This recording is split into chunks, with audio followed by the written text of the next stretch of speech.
Hello and welcome to the third tutorial of Series 6 on drawing seated figures. In the previous tutorials we studied figures in seated positions, and now we're going to get a bit more laid back and study reclining figures. The figure is going to have a flowing movement from the head to the feet, and this is going to be the angle that she's reclining at. The lower leg again is at an angle, also 2 heads in length, with the foot sticking out at the bottom.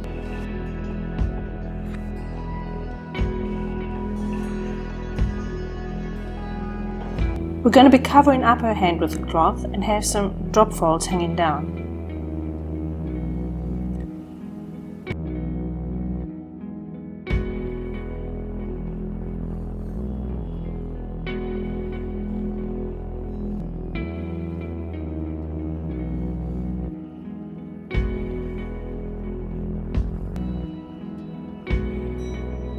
I hope you've enjoyed this tutorial.